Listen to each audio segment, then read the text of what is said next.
Hola, yo soy la profesora del curso de fitoterapia, fitoterapia tradicional y plantas medicinales y ayurveda. Vamos a hablar en principio, el cuadernillo, el trabajo, contiene una introducción a lo que son las plantas medicinales. Vamos a hablar un poquito de esa introducción, de lo que es la medicina tradicional. Las plantas han sido utilizadas como medicina alrededor del mundo por milenios. En realidad fueron la medicina original o originaria en todas las culturas. ¿Pero qué es una planta medicinal? Que en 1979 la Organización Mundial de la Salud hace una definición de planta medicinal y que te dice que es definida como cualquier especie vegetal que contiene sustancias que pueden ser empleadas con fines terapéuticos o cuyos principios activos pueden ser utilizados con fines de síntesis químicas, o sea, como precursores de nuevos fármacos. La medicina, a través de la historia, ha tenido y tiene un denominador común que siempre es la búsqueda de la salud, la búsqueda del bienestar psíquico, social y biológico. ¿Cuáles son los beneficios de las plantas medicinales? Las plantas medicinales son beneficiosas ¿por qué? Porque cumplen con ciertas características, como por ejemplo, son accesibles en cuanto a su recolección y uso, ejercen una acción global sobre el organismo, el efecto suele ser más lento, pero más duradero que un medicamento convencional.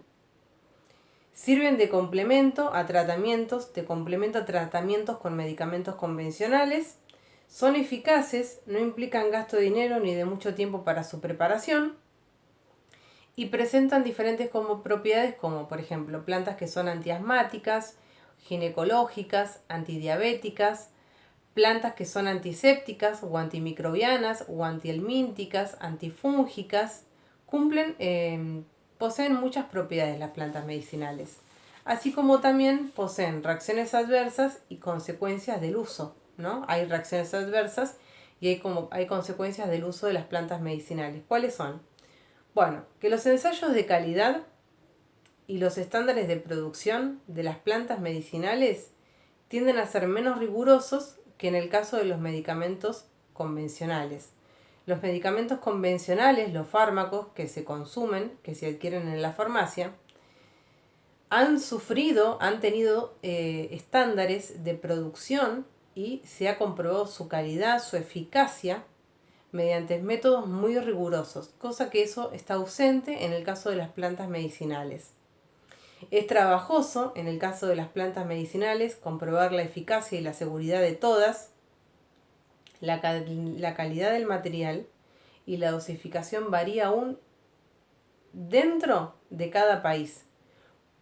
Además, las plantas medicinales contienen principios activos que si bien son los que determinan la función, las propiedades de esa planta medicinal, también son responsables de su toxicidad y de sus efectos adversos. Si se emplean, ¿no es cierto?, dosis inadecuadas o se emplean por periodos prolongados. La falta también de información objetiva y actualizada es una de las causas principales por las que la población se automedica con ellas, alegando que son inocuas y más seguras porque por ser naturales. Ojo con eso. ¿Por qué? Porque hay que tener en cuenta que las plantas medicinales contienen muchos compuestos químicos con actividad biológica. Ejemplo de esos principios activos, de esos compuestos químicos que tienen actividad biológica que contienen las plantas que están dentro de las plantas medicinales son los flavonoides, los alcaloides, los taninos, grasas, vitaminas, también ésteres, tioésteres, cetonas, alcoholes, lactonas, saponinas, etc. Ejemplo de formas de preparación de las plantas medicinales y como infusión, en una decocción, como baño de hierbas, por ejemplo también en compresas, cataplasmas, tinturas, ungüentos, bálsamos, etcétera, etcétera. Bueno, pero cuando hablamos de fitoterapia, nos preguntamos, ¿qué es la fitoterapia? La fitoterapia es una ciencia que estudia el uso de las plantas medicinales y sus derivados con finalidad terapéutica, ya sea para prevenir para aliviar o para curar una enfermedad. ¿Y cómo actúa la fitoterapia? La fitoterapia actúa como una medicina alopática, es decir, utilizando principios activos capaz de contrarrestar el problema, es decir, contrarrestar en este caso la enfermedad. ¿Cuál es la diferencia entre un producto fitoterapéutico y uno de síntesis química? Y que el producto de síntesis química basa su efectividad en esa molécula química aislada y diseñada, ¿no es cierto?, sintetizada en el laboratorio, mientras que el producto fitoterápico basa su efectividad en lo que es el fitocomplejo, es decir, el conjunto de principios activos y demás compuestos que están presentes dentro de la planta medicinal. ¿Cuáles son los beneficios y ventajas de la fitoterapia? Hay un acceso a un medicamento más natural, que carece de químicos y con un porcentaje de cura elevado, menor riesgo de efectos secundarios, y los remedios naturales suelen ser más económicos. Hablamos entonces desde el punto de vista del dinero, suelen ser más económicos las plantas medicinales que un producto de síntesis química. Entre las plantas más utilizadas en fitoterapia nos encontramos con el árbol del té, nos encontramos con el aloe vera, el té verde, el aloe vera, la manzanilla, el ajo, el romero, la salvia, etc. Que no solo se pueden utilizar agregando a las comidas como una especia, sino también preparadas como infusión, como zumo o en aplicaciones tópicas también. Las plantas medicinales entonces deben su acción terapéutica a los diferentes componentes que se encuentran en las diferentes partes de la planta.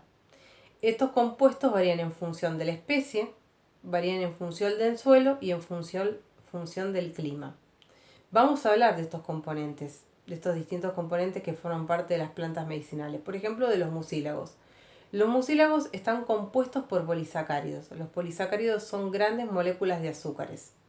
Actúan en el organismo recubriendo las membranas mucosas del aparato digestivo y protegen así de la acidez, de la irritación, la inflamación, extendiendo esa función a las mucosas de la garganta, riñones y vías urinarias. Saponinas. Existen de dos tipos, las esteroidales y las triterpénicas. Las esteroidales son parecidas a las hormonas esteroidales que sintetiza nuestro organismo, y cualquier planta que contenga saponinas esteroidales va a tener una fuerte acción hormonal. Y la planta que contenga saponinas triterpénicas va a tener una acción expectorante y va a ayudar a absorber los nutrientes. Alcaloides. Sustancias de origen vegetal o de origen también animal con un nitrógeno básico, generalmente cíclico, y por lo general de gran toxicidad. Actúan principalmente sobre órganos y tejidos que sean ricos en lípidos, como es el sistema nervioso central. Ejemplos de alcaloides: la atropina, la adrenalina y también la vincristina. La vincristina es un fármaco utilizado para el tratamiento del cáncer.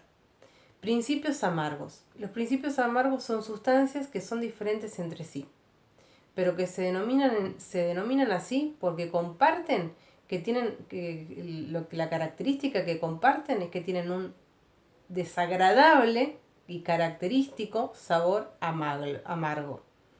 Son estimulantes de las secreciones de las glándulas salivales y del sistema digestivo, y ejemplos de plantas que contienen principios amargos es el ajenjo.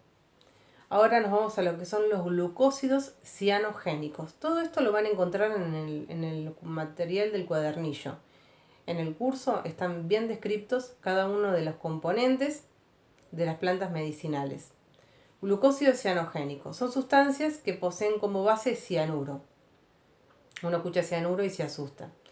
Pero bueno, son sustancias que a dosis pequeñas y controladas actúan a nivel sedante y relajante sobre el corazón y los músculos. El sauco es un tipo de planta medicinal que contiene los glucósidos cianogénicos. Glucósidos cardíacos presentes en plantas medicinales como la digital purpúrea, y la digital lanosa, que es la digital lanata, actúan a nivel diurético sobre el corazón cuando éste está débil, potenciando su fortaleza y sus pulsaciones.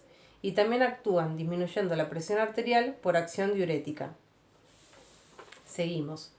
Aceites volátiles. Los aceites volátiles son los que se extraen de diferentes plantas medicinales para producir aceite esencial. Y estas plantas medicinales son las que se encuentran entre las de mayor interés e importancia. Un aceite esencial de una determinada planta puede contener hasta 60 o más de 60 componentes volátiles diferentes. Por ejemplo, el árbol del té. Glucosinolatos se encuentran específicamente en las especies de la familia de las mostazas. Tener en cuenta sus efectos irritantes sobre la piel, provocando inflamaciones y ampollas. Y actúan positivamente contra el dolor de cabeza y disminuyendo el funcionamiento de la glándula tiroides.